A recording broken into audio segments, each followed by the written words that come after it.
ಹರ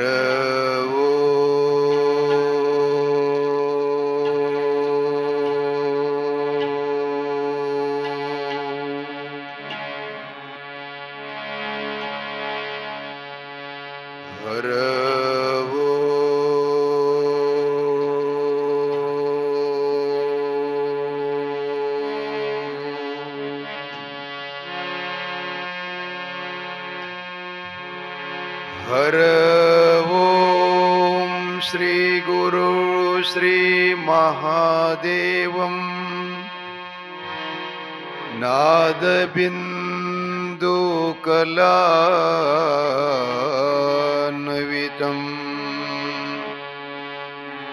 तत्त्वात्मकं गुणातीतं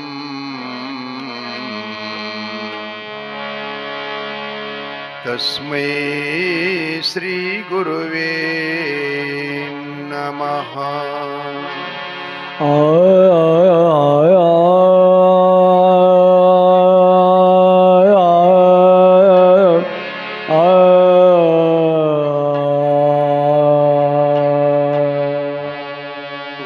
वरुणरूप विनामूर्ति सर्वचैतन्यदायकम् सर्वव्याप्तिमया शान्तं गुरुदेवो नमस्तुते।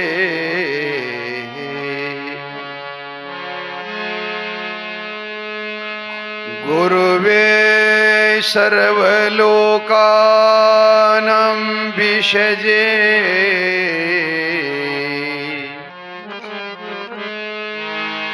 भवरोगिणां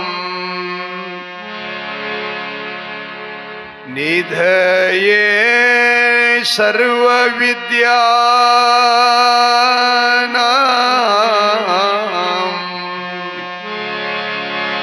दक्षिणा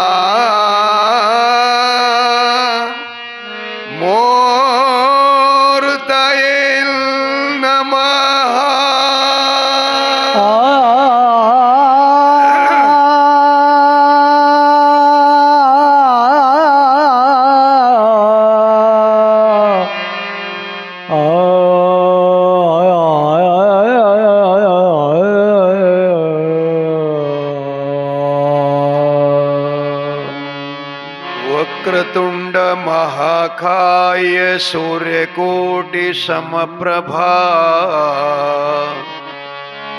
निर्विघ्नं कुरु मे देव सर्वकार्येषु सर्वदा।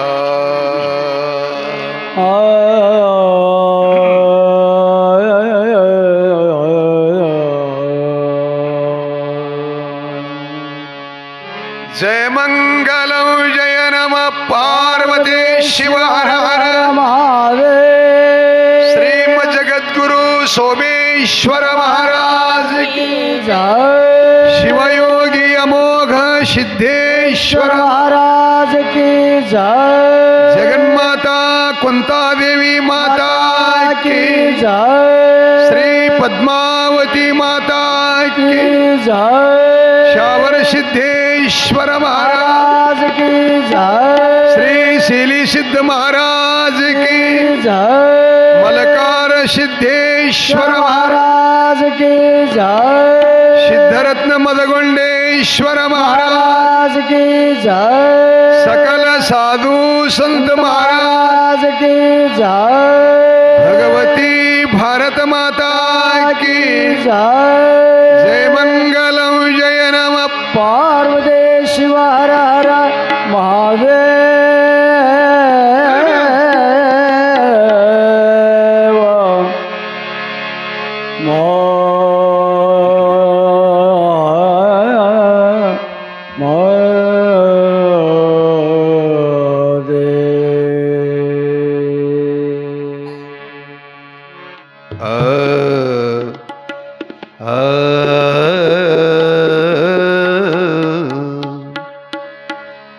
अमृतांजन ಪರಮಾಮೃತ ಶರಣರ ಚರಿತಾಮೃತ ಅಮೃತ ಪರಮಾಮೃತ ಕೊಂತ ದೇವಿಯ ಚರಿತಾಮೃತ ಅನ್ರಿಲ್ಲ ಪರಮಾಮೃತ ಶರಣರ ಚರಿತಾಮೃತ ಎಲ್ಲರೂ ಅನ್ರಿ ಅಮೃತ ಪರಮಾಮೃತ ಕೊಂತ ದೇವಿಯ ಚರಿತಾಮೃತ ಅಂತರಂಗದ ಅಮೃತ ಅಂತರನುಭವದಮೃತ ಅಂತರಂಗದ ಅಮೃತ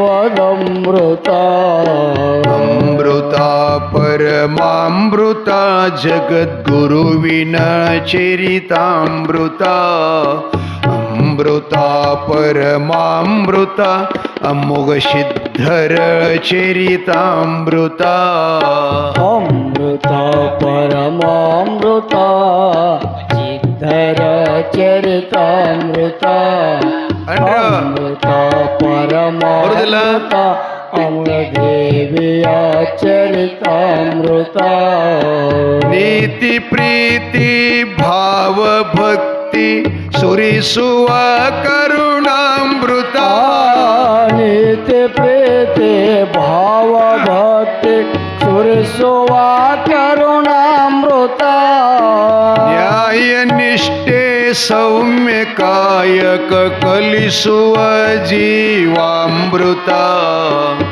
ನ್ಯಾಯ ನಿಷ್ಠೆ ಸೌಮ್ಯ ಕಾಯಕ ಕಲಿಸುವ ಜೀವಾಮೃತ ಅಮೃತ ಪರಮಾಮೃತ ಶರಣರ ಚರಿತಾಮೃತ ಅಮೃತ ಪರಮಾಮೃತ ಕೊಂತ ದೇವಿಯ ಚರಿತಾಮೃತ ಸಾವು ನೋವಿಗೆ ದಾರಿ ತೋರಿದ ನಿತ್ಯ ನೂತನದಮೃತ ಸಾವು ನೋವಿಗೆ ದಾರಿ ತೋರಿದ ನಿತ್ಯ ನೂತನದಮೃತ ಮನದ ಮೈಲಿಗೆ ತೊಳೆಯುವಂತಹ ಮಂಗಲದ ಮಹದಮೃತ ಮನದ ಮೈಲಿಗೆ ತೊಳೆಯುವಂತಹ ಮಂಗಲದ ಮಹದಮೃತ ಅಮೃತ ಪರಮಾಮೃತ ಶರಣರ ಚರಿತಾಮೃತ ಅಮೃತ ಪರಮಾಮೃತ ಕೊಂತ ದೇವಿಯ ಚರಿತಾಮೃತ ಭಕ್ತಿಯೇ ಭಕ್ತ್ಯಾಮೃತ ಭಕ್ತಿಯೇ ಭಕ್ತಾಮೃತ ಜ್ಞಾನವೇ ಜ್ಞಾನಾಮೃತ ಜ್ಞಾನವೇ ಜ್ಞಾನಾಮೃತ ಭಕ್ತಿ ಜ್ಞಾನ ತ್ಯಾಗ ಬೆರೆತ ಸಿದ್ಧರ ಚರಿತಾಮೃತ ಭಕ್ತಿ ಜ್ಞಾನ ತ್ಯಾಗ ಬೆರೆತ ಸಿದ್ಧರ ಚರಿತಾಮೃತ ಅಮೃತ ಪರಮಾಮೃತ ಶರಣರ ಚರಿತಾಮೃತ ಅಮೃತ ಪರಮಾಮೃತ ಕೊಂತ ದೇವಿಯ ಚರಿತಾಮೃತ ಅಷ್ಟಾವರಣ ಪಂಚಚಾರ್ಯ ಆರು ಸ್ಥಳಗಳದಮೃತ ಅಷ್ಟವರ್ಣ ಪಂಚಾಚಾರ್ಯರ ಆರು ಸ್ಥಳಗಳದಮೃತ ಕಾಯಕ ದಾಸೋಹ ಸಮತೆ ಶರಣರನುಭವದಮೃತ ಕಾಯಕ ದಾಸೋಹ ಸಮತೆ ಸಿದ್ಧರ ಚರಿತಾಮೃತ ಅಮೃತ ಪರಮಾಮೃತ ಶರಣರ ಚರಿತಾಮೃತ ಅಮೃತ ಪರಮಾಮೃತ ಕೊಂತ ದೇವಿಯ ಚರಿತಾಮೃತ ಶರಣರ ಚರಿತಾಮೃತ ಗುರುವಿನ ಚರಿತಾಮೃತ ಜಯ ಮಂಗಲಂ ಜಯ ನಮ ಪಾರ್ವದೇವತೆ ಶಿವ ಹರ ಹರ ಮಹಾದೇವ ಅಮೋಘ ಸಿದ್ದೇಶ್ವರ ಮಹಾರಾಜ್ ಕಿ ರೇವಣಸಿದ್ದೇಶ್ವರ ಮಹಾರಾಜ್ ಕಿ, ಅಭಿನವ ಸಿದ್ಧರತ್ನ ಮಧುಗುಂಡೇಶ್ವರ ಮಹಾರಾಜ್ ಕಿ, ಕೊಂತಾದೇವಿ ಮಾತಾ ಕಿ ಜಯ. ಮಂಗಲಂ ಜೈ ನಮಃ ಪಾರ್ವತಿ ಪದೇ ಶಿವ ಹರ ಹರ ಮಹಾದೇವ.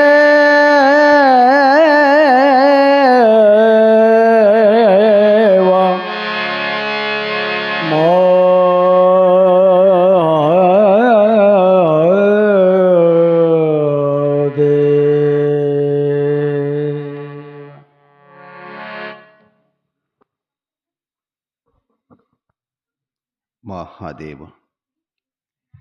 ಎಲ್ಲರಿಗೂ ನಮಸ್ಕಾರ. ಶಿವಯೋಗಿ ಮಹಾಯೋಗಿ ಅಮೋಘ ಸಿದ್ದೇಶ್ವರ ಮುಕ್ತಿ ಪ್ರದಾಯಕವಾದಂಥ ಭಕ್ತಿ ಸಾಮರಸ್ಯದ ವರಪ್ರದಾಯಕವಾಗಿರತಕ್ಕಂಥ ಮಹಾಪುರಾಣವನ್ನು ಅತ್ಯಂತ ಭಕ್ತಿಯುತರಾಗಿ ಶ್ರದ್ಧೆಯಿಂದ ತಾವು ಕೇಳ್ತಾ ಇದ್ದೀರಿ, ಶ್ರವಣ ಮಾಡ್ತಾ ಇದ್ದೀರಿ. ನಿನ್ನೆ 5ನೇ ಅವತಾರಕ್ಕೆ ಚರಿತ್ರೆ ಬಂದಿತ್ತೈತಿ. ಅಡಕೇಶ್ವರ ಋಷಿಯ ಭಕ್ತಿ ಪರೀಕ್ಷೆಯನ್ನು ಪರಶಿವನು ಮಾಡಿದ. ಅದರಲ್ಲಿ ಭಕ್ತಿಯಲ್ಲಿ ವಿಜಯನಾದ ಅಡಕೇಶ್ವರ ಈ ಜಗತ್ತಿನೊಳಗೆ ದೀಪಸ್ತಂಭ, ಪಾದುಗಟ್ಟೆ, ಪಲ್ಲಕ್ಕಿ ಒಳಗಿರತಕ್ಕಂಥ ಉತ್ಸವದ ಮುಖ, ಇವುಗಳ ಆಶೀರ್ವಾದ ಪಡೆದುಕೊಂಡು ಮತ್ತೆ ಅವರೇ ತಪಸ್ಸಿನಲ್ಲಿ ಇನ್ನೊಂದು 6ನೇ ಅವತಾರ ತಗೋತಾರೆ.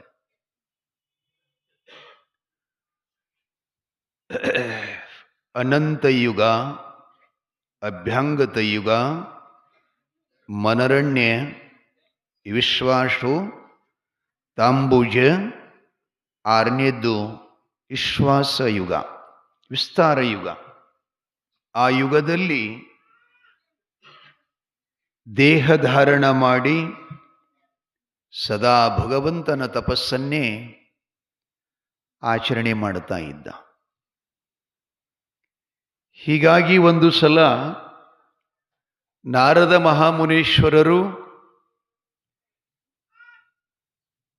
ದೇವತೆಗಳ ಮಹಾರಾಜ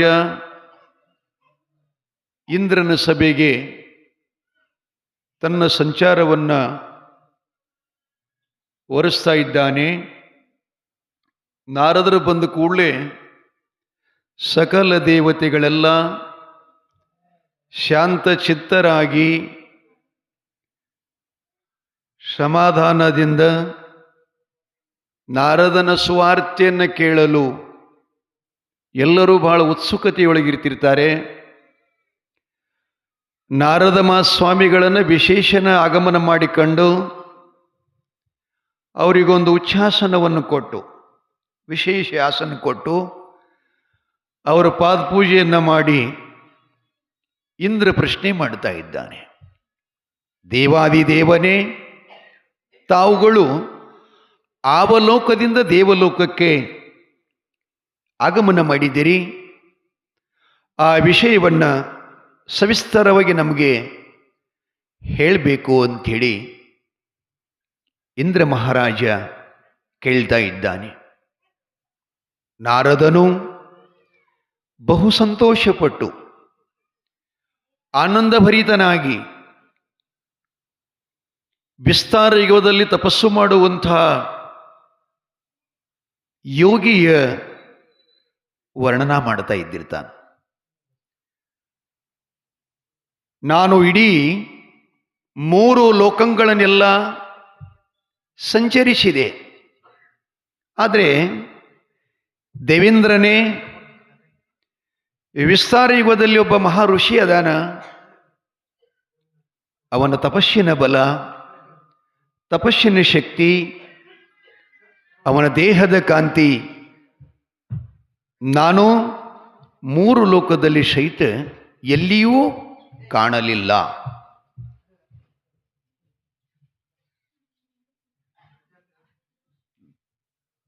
ಮಾತಾಡ್ಬೇಡ್ರಿ, ಈ ಕಡೆ ಬರೆಯಲ್ಲೋ, ಮುಂದೆ ಬನ್ನಿ ಈ ಕಡೆ.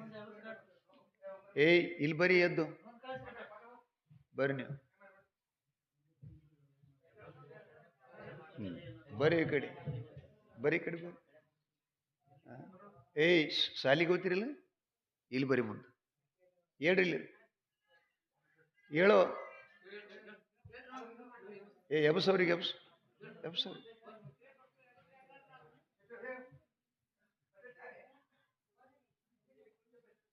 ಏ ಊಟ್ರಿ ಬವ್ವ.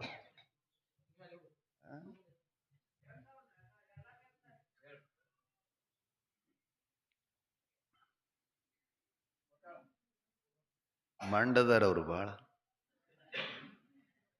ಮಣ್ಣಂದ್ರೆ ಮುಗಿಲಿ ಅಲ್ಲ, ಗುಣದಲ್ಲಿ. ಇಲ್ಲಿ ಬಾಂದಾಗ ಬರ್ಬೇಕಲ್ಲ, ಏನ್ ಮಾಡೋದು, ಇರ್ಲಿ ಇರ್ಲಿ. ಜೈ ಮಂಗಲಂ ಜೈ ನಮ.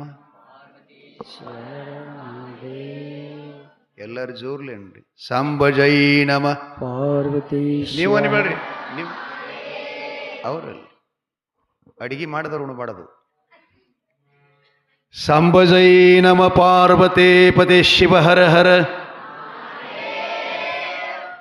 ಕುಂತಾದೇವಿ ಮಾತಾ ಕಿ, ಅಮೋಘ ಸಿದ್ಧೇಶ್ವರ ಮಹಾರಾಜ ಕಿ, ಪಂಡರಿನಾಥ ಮಹಾರಾಜ ಕಿ.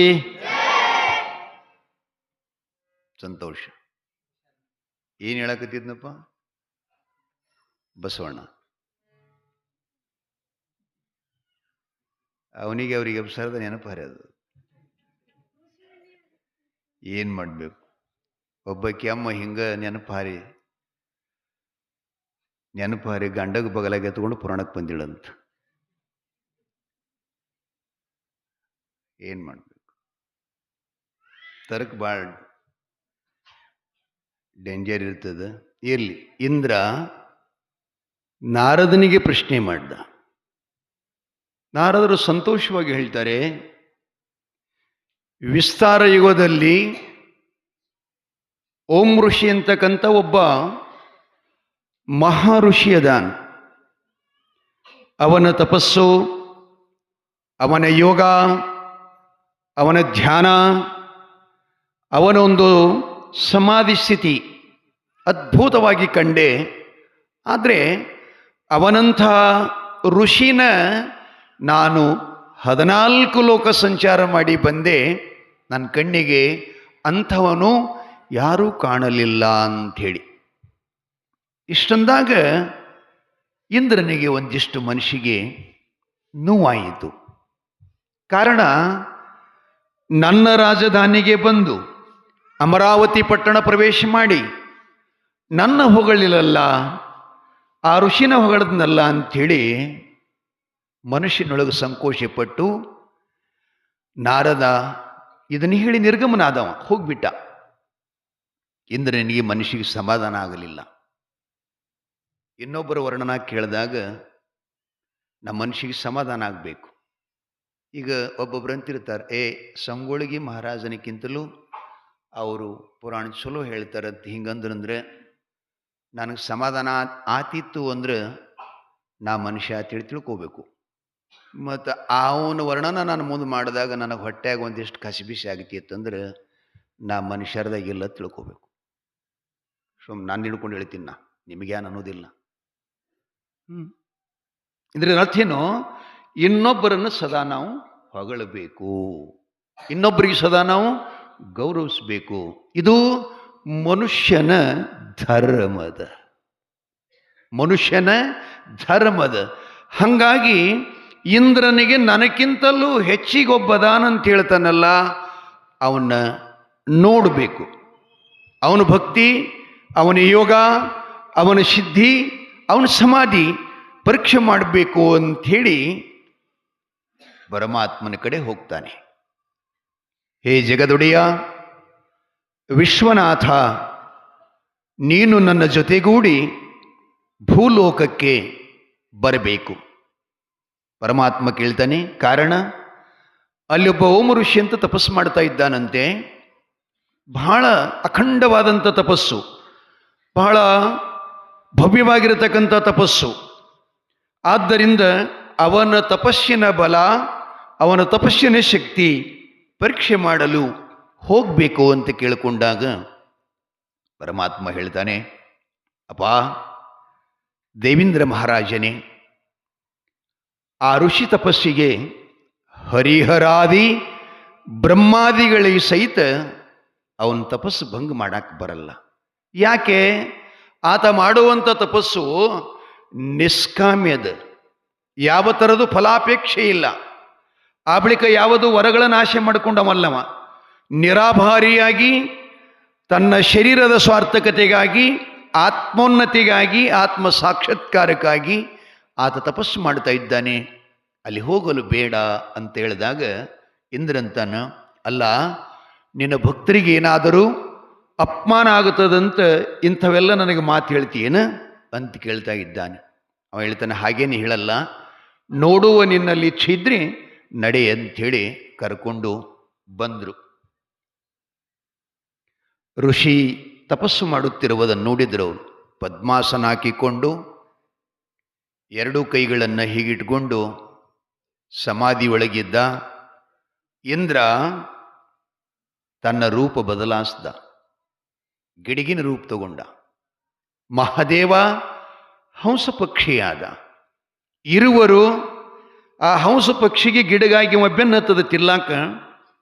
ಹಂಸ ಪಕ್ಷಿ ತನ್ನ ಪ್ರಾಣರಕ್ಷಣೆಗಾಗಿ ತಪಸ್ಸು ಮಾಡತಕ್ಕಂಥ ಋಷಿಯ ತೊಡೆ ಮೇಲೆ ಬಂದು ತನ್ನ ಪಂಖಗಳನ್ನು ಚಡಪಡಿಸುತ್ತಾ ಬಂದು ಬಿತ್ತು. ಪಕ್ಷಿಯ ಸ್ಪರ್ಶದಿಂದ ಸಮಾಧಿ ಭಂಗ ಆಯಿತು. ಅಂದ್ರೆ ಏನು?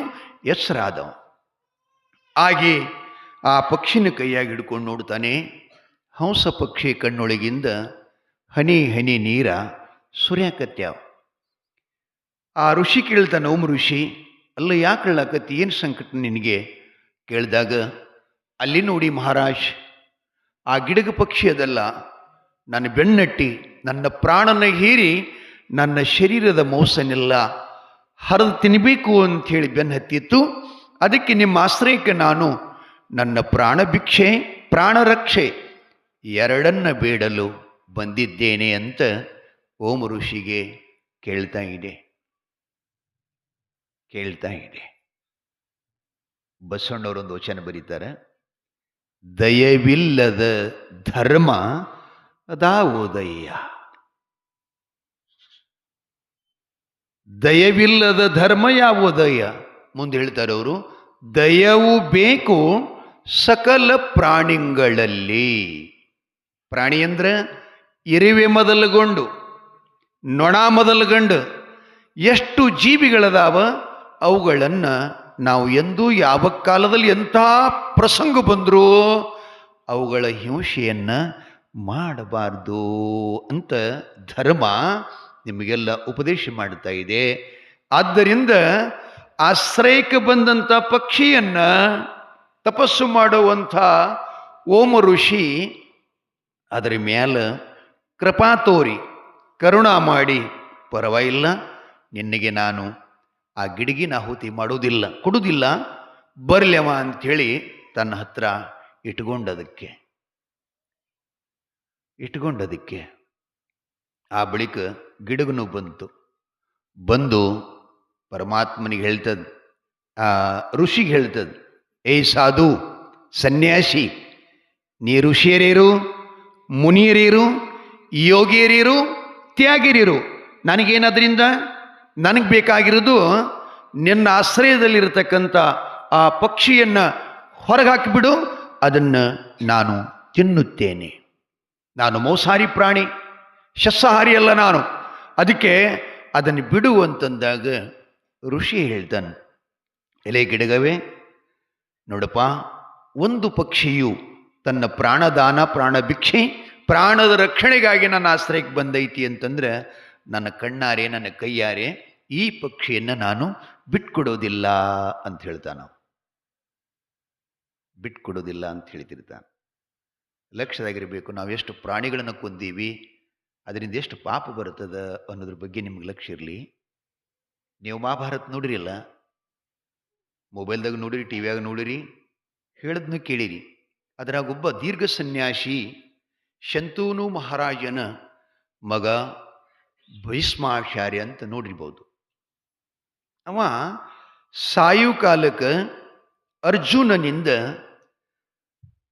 1000 ಬಾಣಗಳನ್ನು ತನ್ನ ಶರೀರದೊಳಗೆ ಹಾಕ್ಕೊಂಡು ಆ ಬಾಣದ ಯಾತನೆಯನ್ನು ಕಷ್ಟವನ್ನು ಅನುಭವಿಸಿದ.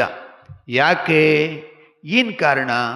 ಪರಮಜ್ಞಾನಿ, ಪರಮ ವೈರಾಗಿ, ತಾ ಹುಟ್ಟಿದ 10 ವರ್ಷಕ್ಕೆ ಅಪ್ಪನ ಲಗ್ನ ಮಾಡಿದವ, ಮಗ ಹುಟ್ಟಿ ತಂದಿ ಲಗ್ನ ಮಾಡಿದವ.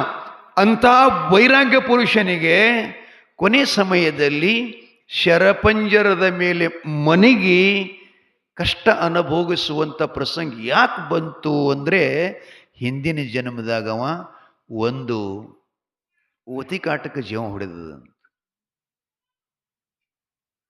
ತಾಯಿ ತಂದೆಗಳೇ, ಭಾಳ ಲಕ್ಷ ವಯಸ್ಸು ಕೇಳಬೇಕ್ರಿ ಜೀವನದಲ್ಲಿ. ನಾವೀಗೆಲ್ಲ ಚಲೋ ಇದ್ದೇವೆ, ಪುರಾಣ ಹೇಳ ಮುತ್ತೆ ಭಾಳ ಚಲೋ ಇದ್ದೆ, ಹಿಂಗ್ಯಾಕಾಯಿತು ಅಂತ ನೀವು ಅನ್ಬೋದು. ಆದರೆ ಅವ ಏನು ಹಿಂದೆ ಕರ್ಮ ಮಾಡಿ ನಮ್ಗೇನು ಗೊತ್ತೇ? ನಿಮ್ಗೆ ಗೊತ್ತೇನ? ಇಲ್ಲ, ನನಗೂ ಗೊತ್ತಿಲ್ಲ. ತ್ರಿಕಾಲ ಜ್ಞಾನ ಆಯ್ತಂದ್ರೆ ಗೊತ್ತಾಗ್ತದ ನಾ ಏನು ಮಾಡೀನಿ ಅಂತಕ್ಕಂಥದ್ದು. ಆ ಬಂಧುಗಳೇ, ಕರ್ಮದ ದೋಷ ಇಲ್ಲದನೇ ಯಾರಿಗೆ ಕಷ್ಟ ಬರುವುದೇ ಇಲ್ಲ, ಇದು ಸ್ಪಷ್ಟ. ಸುಖ ಬರಲಿ, ದುಃಖ ಬರಲಿ, ರೋಗ ಬರಲಿ, ರುಚಿ ಬರಲಿ, ಏನು ಬಂದರೂ ಕೂಡ ಅದು ಕರ್ಮ ಸಾಕ್ಷಿನೇ ಅದಕ್ಕೆ ಪ್ರಮಾಣದ. ನಾವು ಹಿಂದಿನ ಜನ್ಮದಲ್ಲಿ ಏನು ಮಾಡ್ತೀವಿ ಅದನ್ನೇ ಈಗ ಅನುಭವಿಸ್ಬೇಕಾಗ್ತದೆ. ಅವ ಏನು ಮಾಡಿದ್ದ? ಭೀಷ್ಮಾಚಾರ್ಯ ಹಿಂದನೂ ಮಹಾರಾಜನೇ ಇದ್ದಂಥವ. ಒಂದು ರಥದಾಗ ಕೂತ್ಕೊಂಡು ಹೊಂಟಿದ್ದ. ಓತಿಕಾಟ್ ನೋಡ್ರಿ, ಇಲ್ಲ ನೀವು ಕುತ್ತಿಗೆ ಮೇಲೆ ಕೆಂಪು ಇರ್ತದಲ್ಲ, ದಪ್ಪ ಇರ್ತದೆ, ಇಷ್ಟು ದಪ್ಪ. ಅದೇನು ಮಾಡ್ತದ? ಹಾದಿ ಮೇಲೆ ನಾವು ಹೊಂಟಿದ್ದೇವೆ ಅಂದ್ರೆ ನಮಗೆ ನೋಡಿ ಹಿಂಗೆ ಶಟಿತಿರ್ತದೆ. ನಮಗೆ ನೋಡಿ ಶಟೆಲ್ಲದು, ಅದ್ರ ಧರ್ಮದ ಹಂಗೆ ಮಾಡೋದು. ಅದು ಹಂಗೆ ಶಟ್ಲಿಕತ್ತು ದಾರ್ಯಾಗ ಇತ್ರಿ. ಅವ ಹೋಗ ದಾರ್ಯಾಗ ಹುಷೆ ಅಂದ, ಹೌ ಅಂದ, ಛೇ ಅಂತ ಹಿಂಗೆ ಅಂದ. ಏನಂದ್ರು ಸರಿಲಿಲ್ರಿ ಅದು. ಕಡೆಗೆ ಶೆಟ್ಟಿಗೆ ಬಂದು ಏನು ಮಾಡ್ದ? ಕುದುರೆ ನಿಲ್ಲಿಸಿ ರಥದಾಗಿಂದ ಕೆಳಗಿಳಿದು ಅದೇನು ಹಿಂದೆ ಬಾಣ ಬತ್ತಳಿಕೆ ಇದ್ದಿಲ್ಲ, ಹಿಂಗೆ ತಗೊಂಡು ಅದನ್ನು ಚಿಣಿ ಹಂಗೆ ಹಿಂಗೆ ಚೀಕಿಬಿಟ್ಟ. ಚಿಕ್ಕಿದ ಕೂಡಲೇ ಆ ಒತಿಕಾಟ ಹೋಗಿ ತೋಟದ ಬೇಲಿ ಹಚ್ತಾರಲ್ಲ, ಜಾಲಿ ಮುಳಿನ ಬೇಲಿ ಇರ್ತದಲ್ಲ, ಆ ಬೇಲಿ ಮ್ಯಾಗ ಹೋಗಿ ಆ ಒತಿಕಾಟ ಬಿತ್ತು. ಅದರ ಹೊಟ್ಯಾಗ 3-4 ಜಾಲಿ ಮುಳು ಚುಚ್ಚಿ ಅದಕ್ಕೆ ಭಾಳ ಕಷ್ಟ ಆಯಿತು. ಅದು ಸಾಯುವಾಗಂತೂ, ಎಲ್ಲೋ ಮೂರ್ಖ, ಎಲ್ಲೋ ಹುಚ್ಚ, ದೇವನು ನನಗೆ ಹುಟ್ಟಿಸಿರ್ತಕ್ಕಂಥ ಸ್ವಭಾವದ ಮೇಲೆ ನಂದು ನಾ ಶಟಿದೀನಿ, ನಿನಗೇನು ನಾ ಅಹಂಕಾರ ತೋರಿಸಿಲ್ಲ, ಆದರೂ ನನಗೆ ವಿನಾಕಾರಣ ಅಹಂಕಾರದಿಂದ ಈ ಬೈಲಿ ಮೇಲೆ ಏನು ಹಾಕಿದೆಯಲ್ಲ, ನನ್ನ ದೇಹದೊಳಗೆ ಮುಳ್ಳುನಟ್ಟು ನನಗೆ ಅನಂತ ಕಷ್ಟ ಆಗ್ತಾ ಇದೆ. ನನಗೆ 3-4 ಮುಳು ಚುಚ್ಚಿದ್ರೆ ಮುಂದಿನ ಜನ್ಮದಾಗ ನೀನು 1000 ಮುಳು ಚುಚ್ಚು ಸಾಯಿ ಅಂತ ಶಾಪ ಕೊಡ್ತಂತ. 1000 ಮುಳ್ಳುಗಳನ್ನು ಚುಚ್ಚಿ ನೀನು ಯಾತನೆ ಪಡಬೇಕು. 6 ತಿಂಗಳ ಪರ್ಯಂತ ನೀ ಅದರ ಮೇಲೆ ಬಿದ್ದು ಆ ತಾಪವನ್ನು, ಆ ವ್ಯಾಧಿಯನ್ನು ನೀನು ಅನುಭವಿಸಬೇಕು ಅಂತ ಶಾಪ ಕೊಟ್ಟಿದ್ದ ನಿಮಿತ್ತ ಅಂತ ಭೀಷ್ಮಾಚಾರ್ಯ ಲೋಕವಂದಿತ, ಲೋಕಪೂಜ್ಯ, ವಿರಾಗಿ ಪುರುಷ. ಅವನ ಅಪ್ಪಗ ಅವನ ಹೆಂಡತಿ ವಲ್ಲಂದಳಂತ ಮಾಡ್ಕೊಳಕ್ಕೆ ನಿನಗೊಬ್ಬ ಮಗ ಅದಾನ, ನಾ ಮಾಡ್ಕೊಂಡಂದ್ರೆ ರಾಜ್ಯ ಸಿಗಲ್ಲ ನನ್ನ ಮಕ್ಕಳಿಗೆ, ವಲ್ಲ ಅಂತಂದು ಕೂಡಲಿ ಇವನ ಸ್ವಂತ ಮನೆಗೆ ಹೋಗಿ ಹೆಣ್ಮಗಳನ್ನು ಒಪ್ಪಿಸಿ ಆಕಿನ ತಂದು ಅಪ್ಪಗೆ ಲಗ್ನ ಮಾಡಿ ಇವ ಸನ್ಯಾಸಿ ಆದ. ಆರಾಮದಿರಿ? ಸನ್ಯಾಸಿ ಆದ. ಹಿಂಗೆ ಯಾರ್ಯಾರು ಯಾದಿಗಿದಾರಿ? ಅಲ್ಲಪ್ಪ, ನೀ ಯಾಕೆ ಮದುವೆ ಮಾಡ್ಕೋತೀವ, ನಾನೇ ಎಲ್ಲ ಗಣಕ್ಕೆ ಬಂದಿಲ್ಲ, ನಾನು ಮದುವೆ ಮಾಡಿದ್ರೆ ಸೊಸಿ ಕೈಲ ರೊಟ್ಟಿ ಉಣ್ತಿಲ್ಲ ಅಂತಂತಾರೆ ಈಗ. ಅವ ಹಂಗಲ್ಲಿಲ್ಲ.